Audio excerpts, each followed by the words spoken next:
आणि त्या पहिल्याच बातमीसाठी मला मानवी हक्क वार्ता पुरस्कार मिळाला. त्या जाहिरातीत असं लिहिलं होतं की 30 दिवसात तुम्हाला DMLTचं सर्टिफिकेट. तर ते कसं काय 30 दिवसात होईल म्हणून मी तिथे गेलो. काही नाही, त्याला मी असं कन्व्हिन्स केलं की माझ्या बहिणीचं लग्न आहे. तो बोलला मला परीक्षा न देता सुद्धा तुला सर्टिफिकेट देतो. मग मी ते सगळं जे होतं ते सगळं त्याचं गोळा केलं. मग त्याची ॲडव्हर्टाइजमेंट वगैरे, त्या माणसाशी बोललो, तो कुठल्या याची डिग्री देतो, कुठल्या युनिव्हर्सिटीची वगैरे वगैरे सगळं असं सगळं केलं आणि त्याची एक छानशी कॉपी तयार केली. ओके. आणि त्या सगळ्या प्रूफ सकट मी ते त्या मतदाराच्या कार्यालयात घेऊन गेलो. मी काय त्यांचा बातमीदार नव्हतो आणि मला हेही माहीत नव्हतं की बातमीदार असलं तरच बातमी देता येते वगैरे वगैरे. आपलं वाटली बातमी, मी आपली लिहिली, जेवढं समजत होतं त्याप्रमाणे देऊन दिली त्यांनी. म्हणजे माझ्या आयुष्यातली पहिली बातमी जिथे 2-2, 3-3 वर्ष तुम्हाला एखाद्या ठिकाणी करडे कशी करायला लागते, बायलाईन मिळवणं ही जी काही मशक्कत असते, तर ते काहीही प्रोसेस नाही.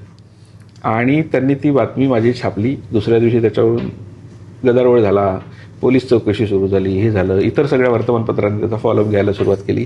आणि मग नंतर ते जेव्हा ट्रेल ओपन होत गेली तेव्हा असं कळलं की इंदोरपर्यंत त्या युनिव्हर्सिटीजचे सगळे धागेदोरे हे जुळलेले आहेत आणि त्यात खूप मोठमोठी लोक इन्व्हॉल्व होती, खूप पैशाचा व्यवहार होता वगैरे वगैरे. आणि तो खूप मोठं एक चांगलंसं जे रॅकेट आहे तर ते रॅकेट त्याच्यातून बस झालं.